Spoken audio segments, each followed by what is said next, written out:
नमस्कार दोस्तों, स्वागत है आपका अपने इस यूट्यूब चैनल एजुकेशन बोर्ड में। आज मैं आपके लिए चैप्टर 1 लेकर आया हूं, जो कि है मेसोपोटामिया की सभ्यता। यह आपके क्लास 11th के हिस्ट्री का चैप्टर है, जो कि बेहद ही इम्पोर्टेंट है। इसी से आगे आप पढ़ेंगे कि सिंधु घाटी सभ्यता के बारे में, हड़प्पा सभ्यता के बारे में, जो कि आपका क्लास 12 में पढ़ाया जाता है। और आपका मतलब किसी सभ्यता के बारे में जानने के लिए सबसे पहले मेसोपोटामिया की सभ्यता को जानना बहुत ही जरूरी है। इसलिए मैं आपके लिए बेहद ही इम्पोर्टेंट चैप्टर आपके लिए लेकर आया हूँ। तो बिना किसी देरी किए चलिए बढ़ते हैं आगे और जानते हैं। एक कहानी की तरह हम लोग समझेंगे तो आपको अच्छे से समझ में आएगा। और जानते हैं कि मेसोपोटामिया की सभ्यता में क्या क्या क्या था और क्या क्या मतलब कि वहाँ घटना हो चुका है, वो सब हम लोग जानेंगे। तो चलिए बिना किसी देरी स्टार्ट करते हैं। देखिए, सभ्यता का जो भौगोलिक विस्तार है वो हम लोग जानेंगे दोस्तों। देखिए देखिए यह है मेसोपोटामिया यहाँ, और उसके बगल में देखिए इराक हो गया, फिर सीरिया हो गया, फिर उसके उस तरफ देखा जाए तो ईरान हो गया। देखिए मेसोपोटामिया का जो सभ्यता है वह कहाँ कहाँ से, देखिए ये जो जितना भी आप जगह देख रहे हैं, ये निप्पुर से लेके यहाँ से और ये यहाँ तक हटरा तक, ये सब मेसोपोटामिया की सभ्यता थी दोस्तों। और इसलिए आप ध्यान में रखिएगा दोस्तों। चलिए बढ़ते हैं। चलिए, मेसोपोटामिया की सभ्यता पृष्ठभूमि। मेसोपोटामिया नाम दो ग्रीक शब्द मेसोस और पोटामस से बना है। मेसोस का मतलब हो गया मध्य और पोटामस का मतलब हो गया अर्थात नदी, यानी कि नदी के बीच में जो पड़ने वाला जो शहर था उसको मेसोपोटामिया कहते हैं। अर्थात दो नदियों के बीच का देश। देखिए यहाँ लिखा हुआ भी है कि दो नदियों के बीच का जो देश था उसे मेसोपोटामिया कहते हैं। और वो जो दो नदियां थी दोस्तों, वो था टिग्रिस और यूफ्रेटस, अथवा दजला और फरात। हम लोग अगर जो पढ़ते हैं तो यहाँ यही कहा जाएगा कि दजला और फरात। ध्यान रखिएगा दोस्तों। मेसोपोटामिया की सभ्यता टिग्रिस और यूफ्रेटस नदी के मध्य क्षेत्र में जन्मी, पली और विकसित हुई। नवपाषाण क्रांति के समय के आसपास ही प्रारंभिक सभ्यता बनने लगी। यह सभ्यता वर्तमान के अधिकांश इराक, कुवैत, सीरिया के पूर्वी भागों, तुर्की के दक्षिण पूर्वी भाग और तुर्की, सीरियन एवं इराक सीमाओं के साथ के क्षेत्र में फैली हुई थी। देखिए दोस्तों, मैंने आपको अभी जस्ट दिखाया है कि इसके सामने देखिए ईरान, इराक हो गया, फिर तुर्की हो गया, उस सब के मध्य में ये फैली हुई थी दोस्तों। तो वही यहाँ बताया जा रहा कि जो जितने भी जो इसका जो भाग जो था, तुर्की, सीरियन से लेकर और ईरान और इराक सीमाओं के साथ क्षेत्र में फैली हुई थी। इन नदियों के मुहाने पर सुमेरियन, बीच में बेबोलियन तथा उत्तर में असीरियन सभ्यता का विकास हुआ।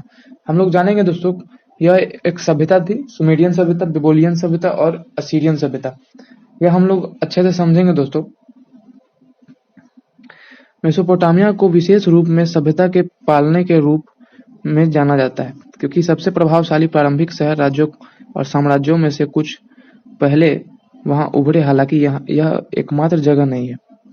देखिए दोस्तों, मेसोपोटामिया का जो विशेष रूप से जो है उसको प्रारंभिक शहर के रूप में हम लोग जानते हैं, क्योंकि यह सभ्यता को पालने के रूप में हम लोग यह भी जान सकते हैं, क्योंकि जो अगर आप कह सके कि मदर ऑफ सभ्यता जो होती है, सभ्यता की जो जननी एक तरह से हम लोग कह सकते हैं, वह मेसोपोटामिया की सभ्यता थी। न केवल मेसोपोटामिया कृषि को विकसित करने वाले पहले स्थानों में से एक था, यह मिस्र और सिंधु घाटी सभ्यता के चौराहे पर भी था। देखिए दोस्तों, कृषि को जो विकसित किया, फार्मिंग को जो विकसित किया, वह मेसोपोटामिया की सभ्यता थी।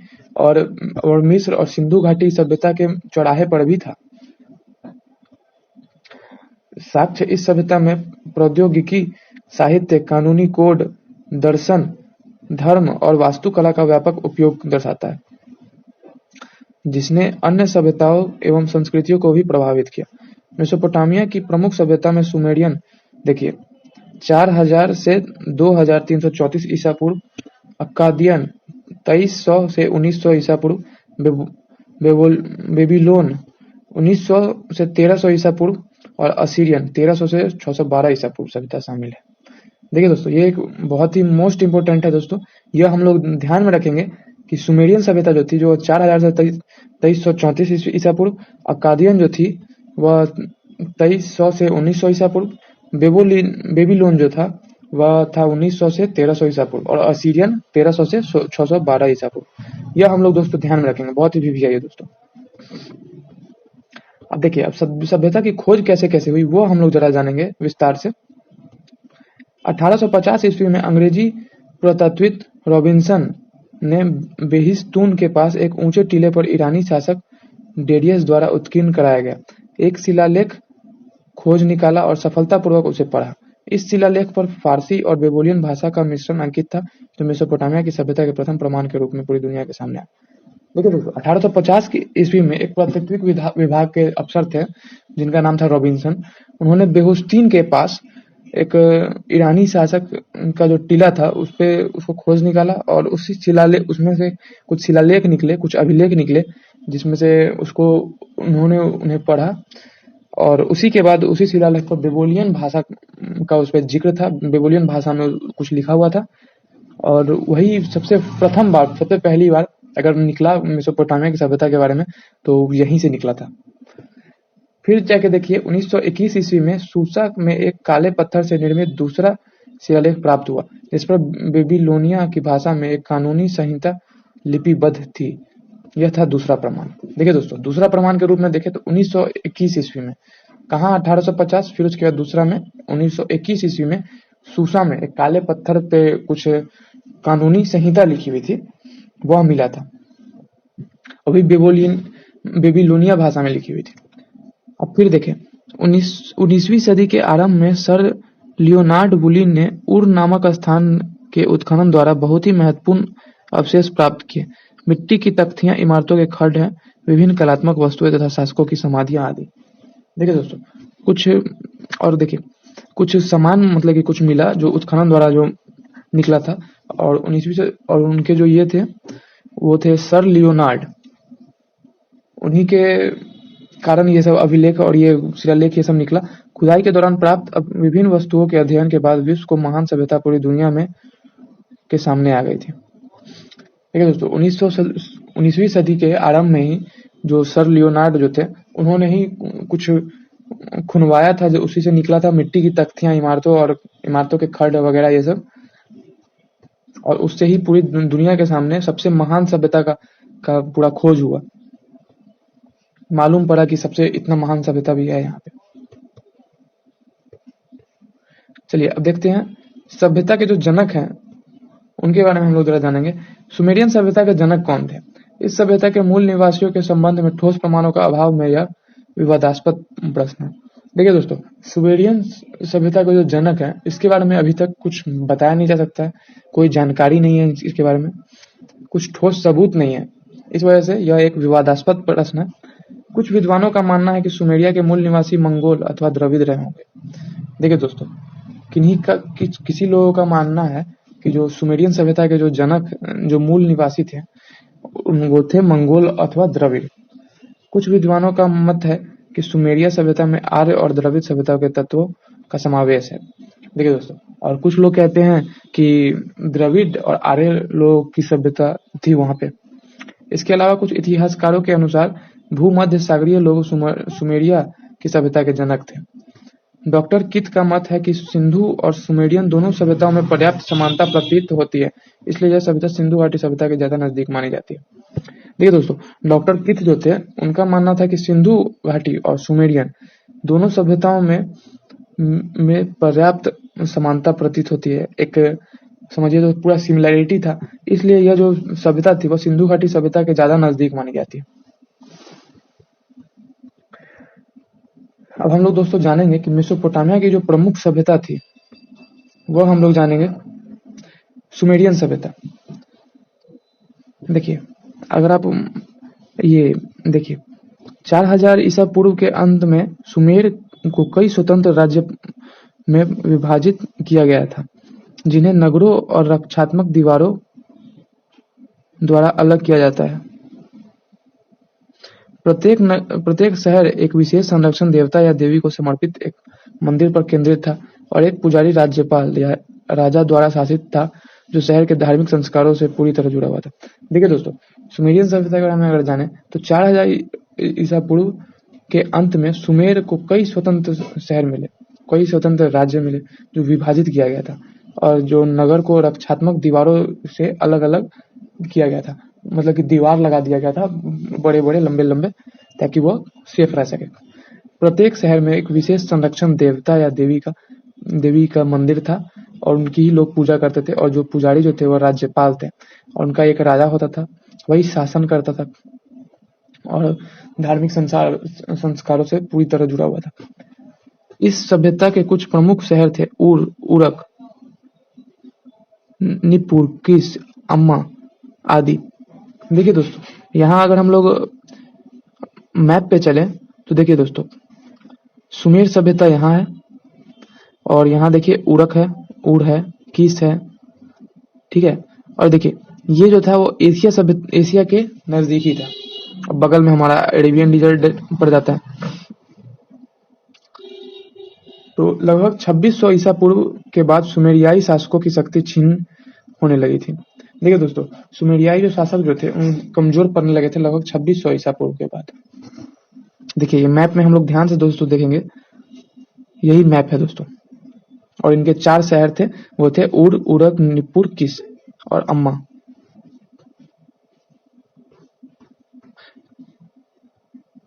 देखिए मेसोपोटामिया की प्रमुख सभ्यताएं, अक्कादीन साम्राज्य के बारे में हम लोग दोस्तों जानेंगे अब। सुमेरिया शासकों की कमजोरी का लाभ उठाकर सीमेटिक जाति की धूमंतु जीवन जीने वाली एक शाखा ने आक्रमण कर संपूर्ण सुमेरिया पर अपना आधिपत्य स्थापित कर लिया। देखिए दोस्तों, सुमेरिया जो शासक जो थे वह जो 2600 ईसा पूर्व में जो कमजोर पड़ने लगे थे, उसी का फायदा उठाकर सीमेटिक जाति का जो घुमंत जीवन था, उन्होंने उस पर आक्रमण किया और सुमेरिया पर अपना कब्जा जमा लिया, अपना आधिपत्य स्थापित कर लिया। सारगोन इस वंश का शक्तिशाली शासक था, जिसका साम्राज्य फारस की खाड़ी से लेकर भूमध्य सागर के तक फैला गया था। उसने संभवतः विश्व का पहला राजवंशी साम्राज्य स्थापित किया। देखिए दोस्तों, यहाँ लिखा गया संभवतः, यहाँ मतलब कि ऐसा हो सकता है कि उसने विश्व का पहला राजवंशी साम्राज्य स्थापित किया। सारगोन जो था वह इस वंश का सबसे स्ट्रॉन्ग शासक हम लोग कह सकते हैं, सबसे स्ट्रॉन्ग शासक था। उसने ही फारस की खाड़ी से लेकर भूमध्य सागर तक अपने साम्राज्य को फैलाया था। कालांतर में लगभग 200 वर्ष के बाद इस वंश का पतन हो गया। देखिए दोस्तों, कालांतर में अगर माना जाए, अगर टाइमिंग के हिसाब से देखा जाए तो 200 वर्ष के बाद इस वंश का पतन हो गया था। चलिए हम लोग मैप के बारे में मैप देखेंगे दोस्तों। देखिए ये रहा अक्कद, ये रहा इबला, ये पूरा जो दोस्तों ये है वह था अक्कादीन साम्राज्य। चलिए हम लोग बढ़ते हैं मेसोपोटामिया की प्रमुख सभ्यता के बारे में। असीरियन साम्राज्य, राजधानी असुर, जो मूल रूप से अक्कादियन साम्राज्य के दौरान सरगुन और उसके वंशजों द्वारा शासित कई अक्कादीन भाषा शहर राज्यों में से एक था, परंतु अक्कादियन साम्राज्य के पतन के बाद असीरिया एक प्रमुख साम्राज्य बन गया था। देखिए दोस्तों, राजधानी जो था उसका असुर था, और उसके जो मूल रूप से अक्कादियन साम्राज्य के दौरान सारगुन और उसके वंशजों द्वारा जो शासित किया गया था, उसमें कई अक्कादियन भाषा शहर राज्यों में था। लेकिन अक्कादियन साम्राज्य जो पतन के बाद असीरिया एक प्रमुख साम्राज्य बन गया।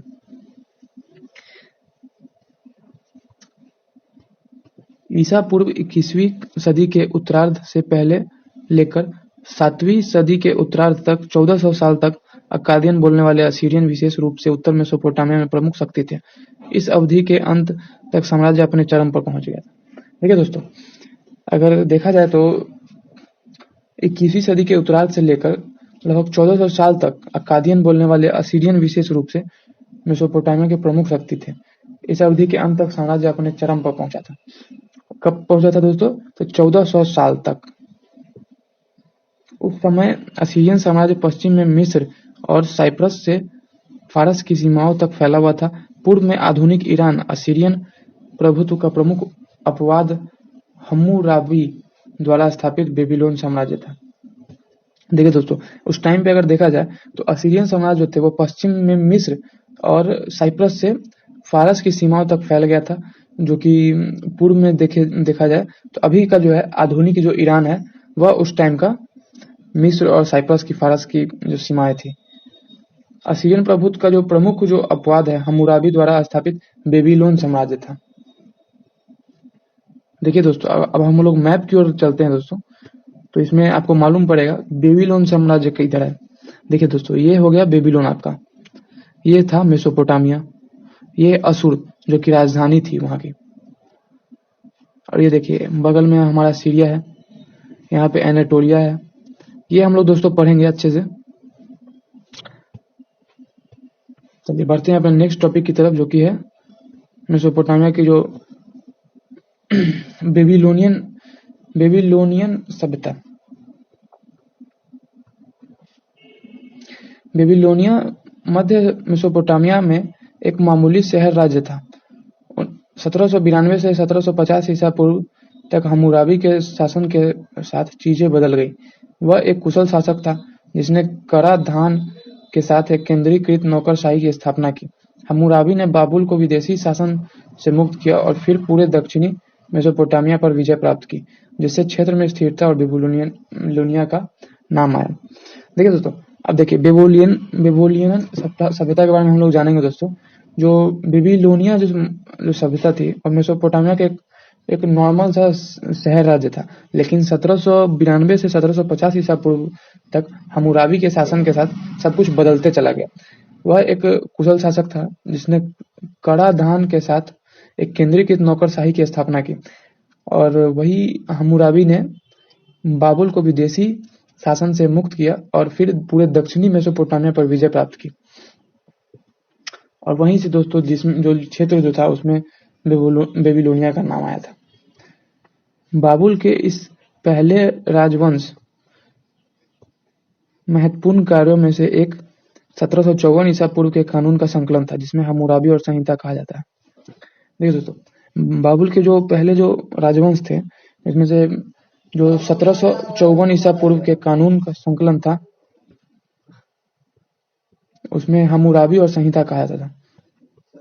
हम्मुराबी द्वारा स्थापित बेबीलोन साम्राज्य 260 वर्षों तक चला, जब तक कि 1531 ईसा पूर्व में आक्रमणकारियों द्वारा बाबुल को परास्त नहीं किया गया। 626 ईसा पूर्व और 539 ईसा पूर्व के बीच की अवधि में बेबीलोनियन में नव बेबीलोन साम्राज्य का प्रभाव रहा। यह नया साम्राज्य 539 ईसा पूर्व में फारसियों द्वारा उखाड़ फेंका गया, जो सिकंदर महान के आक्रमण 335 ईसा पूर्व तक इस क्षेत्र पर शासन करते रहे। देखिए दोस्तों, हम्मुराबी जो द्वारा जो स्थापित बेबीलोन जो साम्राज्य था वह 260 वर्षों तक चला, जबकि 1531 ईसा पूर्व में आक्रमणकारियों द्वारा बाबुल को परास्त नहीं किया गया था। लेकिन 626 ईसा पूर्व में अगर देखा जाए और 539 ईसा पूर्व के बीच में बेबीलोनियन में नव बेबीलोन साम्राज्य का प्रभाव पड़ा था। यह जो नया जो साम्राज्य जो बना था वह 539 ईसा पूर्व में फारसियों द्वारा हटा दिया गया था, फारसियों द्वारा इसको मिटा दिया गया था, जो सिकंदर महान के आक्रमण 335 ईसा पूर्व तक इस क्षेत्र पर शासन करते रहे थे। करीब करीब 335 ईसा पूर्व तक, 539 से 335 ईसा पूर्व तक सिकंदर द्वारा जो आक्रमण किया गया था, तो वही इस पे शासन किया था। देखिए दोस्तों, अगर मैप के द्वारा अगर हम लोग देखा जाए, देखिए दोस्तों बेबीलोन कहाँ है। ये है बेबीलोन, ये हो गया आपका कीस, ये हो गया उरक, ये हो गया उर। देखिए दोस्तों, ये जितना भी जो सभ्यता है ना, मैं आपको जो पढ़ा रहा हूँ वह सब आपका यही है सब कुछ। यहाँ मेसोपोटामिया की सभ्यता हो गई, यहाँ आपका सीरिया हो गया, यहाँ आपका इजिप्ट हो गया, इजिप्ट यहाँ है, माफ कीजिएगा। तो ऐसे ही आपका चल रहा है दोस्तों। और आप अगर मेरे चैनल में अगर नए हैं तो प्लीज मेरे चैनल को सब्सक्राइब कर ले, कि बहुत मेहनत से मैं आपके लिए वीडियो बनाकर ला रहा हूँ, वो भी मैप के साथ। तो प्लीज मेरे चैनल को सब्सक्राइब करना ना भूलें। देखिए दोस्तों, अब हम लोग जानेंगे कि शासन एवं न्याय व्यवस्था क्या कह रही थी। मेसोपोटामिया की सभ्यता में शासन धर्म पर आधारित था और राजा जो थे वह ईश्वर का प्रतीक माना जाता था। देखिए दोस्तों, मेसोपोटामिया की सभ्यता में जो लोग थे वो धार्मिक थे और धर्म पर ही आधारित था, और राजा को ईश्वर का प्रतीक माना जाता था। ऐसा प्रतीत होता है कि प्रारंभ में सुमेरिया में लोकतांत्रिक शासन प्रणाली स्थापित था। राजा कई अधिकारियों, कर्मचारियों तथा पुरोहित की सहायता से राजकीय एवं शासन संबंधी कार्यों का संचालन करता था। उस समय प्रत्येक नगर में समय समय पर जनसभाएं होती थी। देखिए दोस्तों, ऐसा माना जाता है कि सुमेरिया में लोकतांत्रिक जो शासन प्रणाली स्थापित थी और कई अधिकारियों, कर्मचारियों तथा पुरोहित की सहायता से राजकीय एवं शासन शासन जो संबंधी कार्य था वह चलता था। उस समय प्रत्येक नगर में समय समय पर जनसभाएं होती थी। परंतु लगभग 3000 ईसा पूर्व के लगभग सुमेरिया में राजतंत्र के शासन प्रणाली की स्थापना हुई, जिसमें राजा राज्य का प्रमुख होता था एवं इसका आदेश ही अंतिम होता था। देखिए दोस्तों, 3000 ईसा पूर्व में यह सब कुछ थोड़ा बहुत चेंज हो गया, जो कि सुमेरिया में जो राजतंत्र की जो शासन प्रणाली थी उसकी स्थापना हुई और राजा राज्य का प्रमुख होता था और वही उसी के आदेश से सब कुछ चलता था। मेसोपोटामिया के कानूनों का पालन बहुत ही सख्ती से किया जाता था। यहाँ दो प्रकार की न्याय प्रणाली की व्यवस्था थी। पहली धार्मिक न्याय प्रणाली, जो कि पुरोहित निर्णय लिया करता था।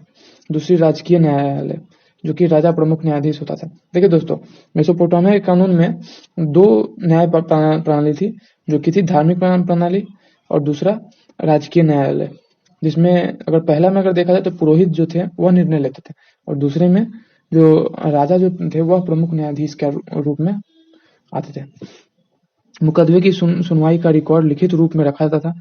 मिट्टी की पट्टिकाओं पर अंकित कई रिकॉर्ड खुदाई में प्राप्त हुए। देखिए दोस्तों, एक मिट्टी का शेप कार्ड आता था, जैसे कि आज हम लोग पेज यूज करते हैं, पेपर यूज करते हैं, तो वैसे ही एक मिट्टी का सील मतलब कि रहता था और उसी पे सब कुछ लिखा जाता था। वो अपनी भाषा में कुछ कुछ लिखते थे और वही एक रिकॉर्ड के रूप में, एक सबूत के रूप में आपका वहाँ दर्ज होता था। कई शासकों द्वारा कानूनी संहिताओं का निर्माण भी करवाया गया, जिसमें हम्मुराबी की संहिता सबसे प्रमुख स्थान रखती है। इस सभ्यता के परिवार, व्यापार तथा सामाजिक जीवन से संबंधित कानून भी बनाए गए थे। देखिए दोस्तों, कई जो शासक थे उनका जो कानूनी संहिताओं का निर्माण भी करवाते थे, जिसमें हम्मुराबी की जो संहिता थी उससे, और जो सभ्यता में जो परिवार का जो व्यापार है तथा और जो सामाजिक जीवन है उससे संबंधित कानून भी बनाए गए थे। चलिए दोस्तों, बढ़ते हैं अपने नेक्स्ट टॉपिक की तरफ, जो कि है सामाजिक एवं धार्मिक संरचना। देखिए मानचित्र में आप लोग देख सकते हैं दोस्तों।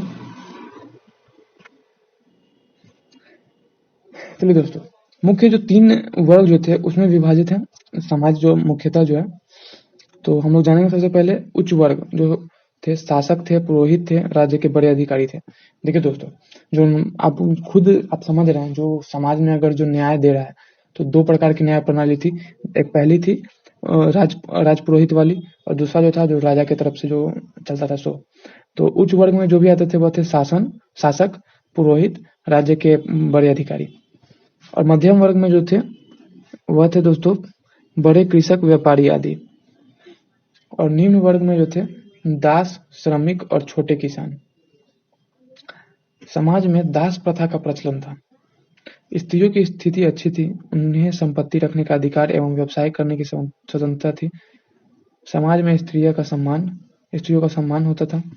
पुजारियों एवं देवियों का जिक्र मिलता है। देखिए दोस्तों, ऐसा माना जाता है कि स्त्रियों का उस टाइम में बहुत ज़्यादा सम्मान किया जाता था। उनको अपना संपत्ति रखने और उन पर अधिकार जमाने और व्यवसाय करने का फुल इंडिपेंडेंट थी वो लोग, उन्हें किया देने जाता था। खान पान एवं रहन सहन उच्च कोटि का था। लोग ऊनी तथा सूती वस्त्र एवं आभूषणों का प्रयोग करते थे। पक्के मकानों में रहते थे। देखिए दोस्तों, उनका जो खान पान था, रहन सहन था, वो बहुत अच्छा था। वो लोग ऊनी और सूती कपड़ा दोनों यूज करते थे। आभूषण जो है, ज्वेलरी जिसको कहते हैं, वो लोग यूज करते थे। पक्के मकान थे उस टाइम पे। देखिए दोस्तों, उस टाइम में भी पक्के मकान रहते थे।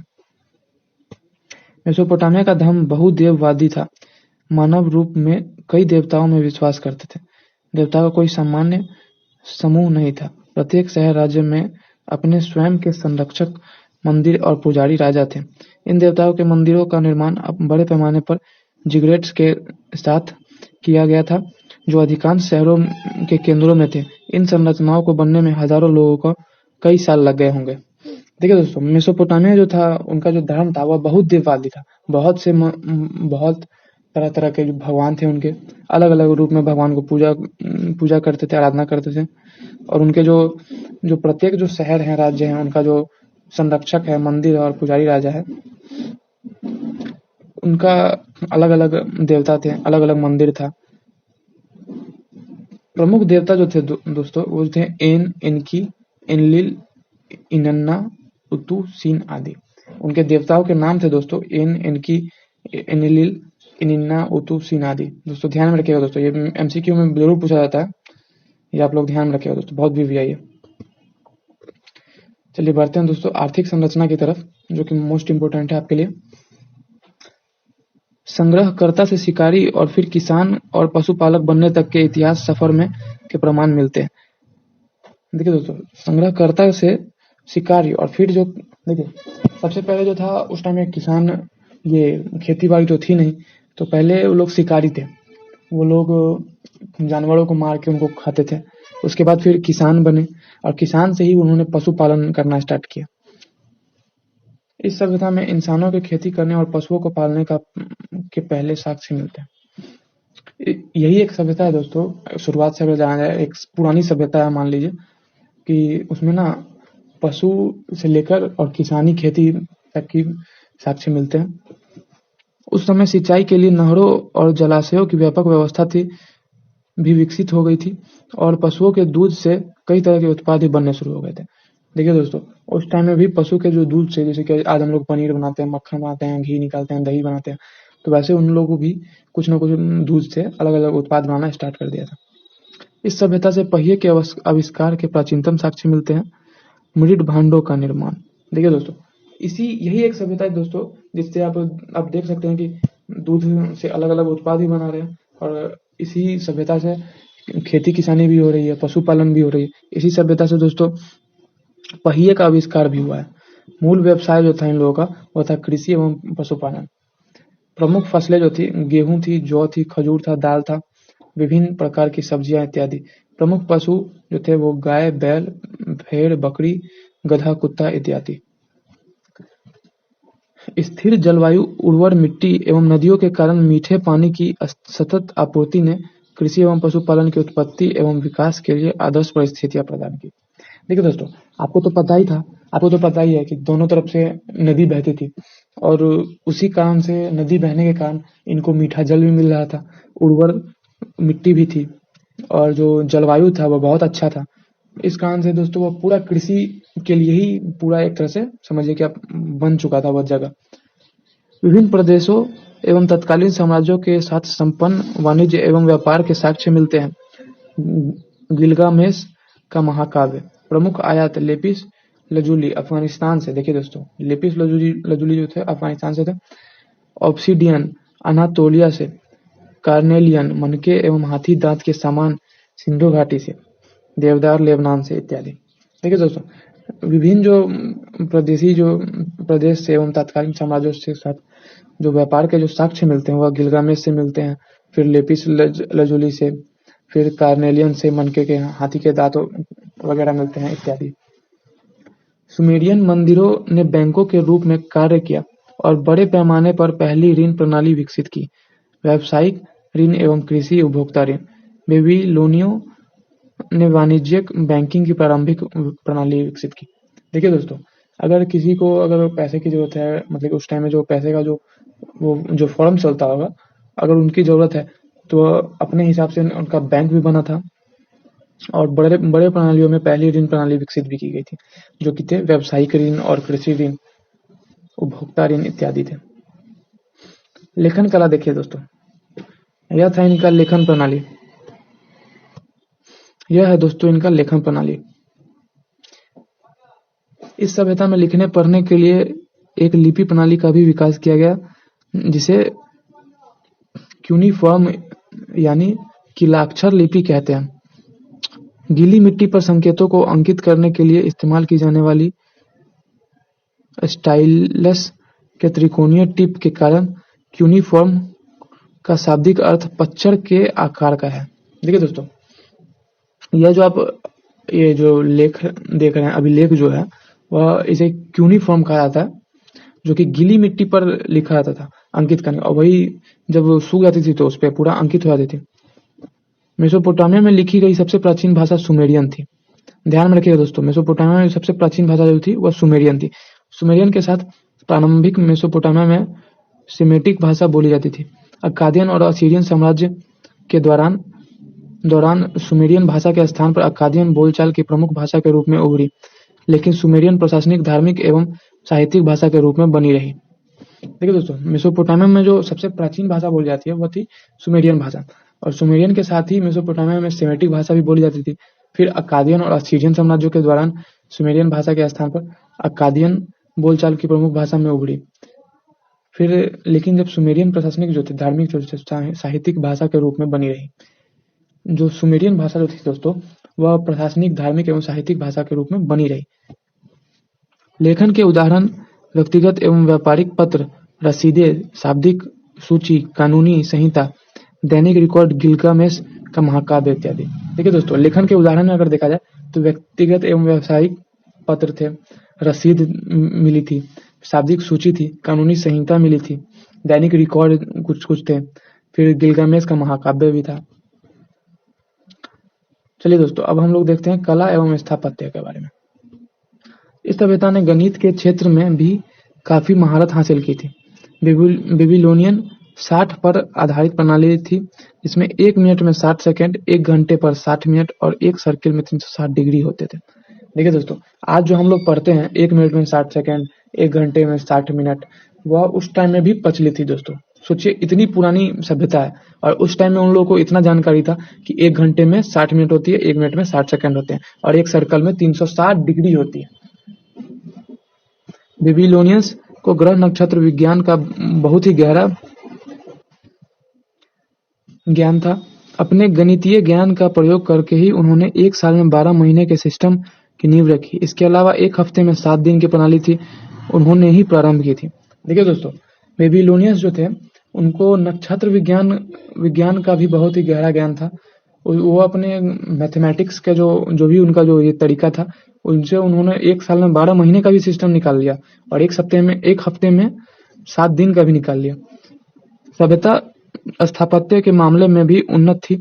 उस समय के शासकों ने बहुत ही शानदार और विशाल इमारतों का निर्माण करवाया था, मंदिर, जिगुरात, नगरों के प्रवेश द्वार इत्यादि। देखिए दोस्तों, सभ्यता जो थी वह बहुत ज्यादा उन्नत थी। उन्होंने बड़े बड़े मकान, बहुत ही बड़े बड़े टीले का भी ये बनाया था, जो कि खासकर मंदिर के रूप में अगर देखा जाए तो मंदिर के रूप में बहुत ही शानदार इमारतें मिलती है वहां पे। जिगुरात ऐसा माना जाता है कि देवताओं के निवास स्थान और प्रत्येक शहरों का अपना संरक्षक देवता था। प्रत्येक जिगुरात एक मंदिर परिसर का हिस्सा था, जिसमें एक आंगन, भंडारण कमरे, बाथरूम और रहने वाले क्वार्टर शामिल थे, जिसके चारों ओर एक शहर फैला था। देखिए दोस्तों, ये मैप में आप देख सकते हैं दोस्तों, ये एक जिगुरात है जो कि इराक के पास उर का महान जिगुरात कहा जाता है। ऐसा माना जाता है कि वे जो देवताओं के निवास स्थान थे और प्रत्येक शहर का अपना संरक्षक देवता था। हर शहर का अपना एक प्रमुख देवता था और जो प्रत्येक जो जिगुरात थे उसके एक मंदिर परिसर का हिस्सा था, जिसमें एक आंगन रहता था, भंडारण कमरे थे, बाथरूम थे, रहने के लिए क्वार्टर शामिल थे, अलग अलग क्वार्टर थे और चारों ओर एक शहर फैला हुआ था। यही है दोस्तों, मैप में आप देख सकते हैं दोस्तों। चलिए बढ़ते हैं अपने नेक्स्ट टॉपिक की तरफ, जो कि है कला, प्रौद्योगिकी एवं विरासत। कला के बारे में भी ये लोग बहुत अच्छे से जानते थे दोस्तों। इन्होंने बहुत ही टाइप के आरी, छेनी, हथौड़ी, ये सब कुल्हाड़ियां, ये सब बना लिए थे। तो हम लोग जानेंगे दोस्तों डीपली यहाँ पे। सुमेरियन प्रौद्योगिकी के उदाहरणों में शामिल है पहिया, क्यूनिफॉर्म लिपि, अंकगणित और ज्यामिति, सिंचाई प्रणाली, सुमेरियन नावें, लूनी सोलर कैलेंडर, कांस्य के औजार, आरी, छेनी, हथौड़ी, कुल्हाड़ी, चाकू आदि, सैन्य प्रौद्योगिकी, तीर, तलवार, कवच, युद्ध रथ, जूते, सैंडल आदि। देखिए दोस्तों, इन्होंने बहुत तरीके के चीजों का निर्माण किया, जैसे कि सिंचाई प्रणाली में देखा जाए अंकगणित, ज्यामिति, क्यूनिफॉर्म, पहिया आदि। और फिर अगर औजारों में देखा जाए तो छेनी, हथौड़ी, कुल्हाड़ियां। फिर उसके बाद अगर सैन्य प्रौद्योगिकी में देखा जाए तो था तीर, तलवार, कवच, युद्ध, ये सब उस टाइम में ही बन चुके थे दोस्तों। इस सभ्यता के अवशेषों से कई कलात्मक वस्तुएं जैसे बर्तन, मूर्तियां, विभिन्न प्रकार की मोहरें प्राप्त होती है।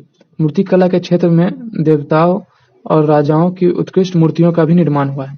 देखिए दोस्तों, इस सभ्यता के अवशेष में अगर देखा जाए तो कई कलात्मक जो वस्तुएं थे, जो डिजाइनिंग मूर्तियां थी वो निकली है। फिर बर्तन जो थे कुछ वो निकली हैं। फिर मूर्ति कला के क्षेत्र में देवता और राजाओं की उत्कृष्ट मूर्तियों का भी निर्माण हुआ था दोस्तों। विरासत देखा जाए दोस्तों, कुम्हार की चाक से प्रेरित पहिएदार वाहनों का आविष्कार, लेखन प्रणाली, खगोलीय एवं गणितीय ज्ञान, सैन्य संरचनाओं का आविष्कार तथा सेना का पैदल सेना, घुड़सवार सेना का और तीरंदाजों के बीच बुनियादी विभाजन की शुरुआत, वैध कानूनी एवं प्रशासनिक प्रणालियों का विकास, सघन कृषि कार्य एवं जानवरों को पालतू बनाने की कला का विकास इत्यादि। देखिए दोस्तों, कुम्हार की जो चाक से प्रेरित होकर वाहनों का आविष्कार हुआ, लेखन प्रणाली निकली, फिर सैन्य संरचनाओं का आविष्कार हुआ, सेना का पैदल सेना था, फिर घुड़सवार थे, फिर तीरंदाजों का अपना अलग विभाजन किया गया, वैध कानूनी एवं प्रशासनिक प्रणालियों का विकास हुआ, सघन कृषि कार्य और जानवरों को पालतू बनाने का कला भी विकास हुआ। देखिए दोस्तों, इस मानचित्र में आप देखेंगे दोस्तों कैसे कैसे मतलब कि जो बनाए गए थे उनके द्वारा, वो सब आपको एक तरह से आपको अंदाज मिल जाएगा क्या क्या तरीका था उन लोगों का, क्या रहने सहने का तरीका था दोस्तों। दोस्तों आपका ये चैप्टर कंप्लीट हुआ मेसोपोटामिया की सभ्यता, और मैंने आपको पूरा मानचित्र के साथ डीपली एक्सप्लेनेशन किया है दोस्तों। इसलिए आप मेरे चैनल को सब्सक्राइब कर लें, क्योंकि मैं आपके लिए ऐसे ही मेन इंपॉर्टेंट टॉपिक चैप्टर और मेन वैल्यूएबल क्वेश्चंस लाता रहता हूँ। इसलिए please subscribe my channel and press the bell icon. Thanks for watching दोस्तों।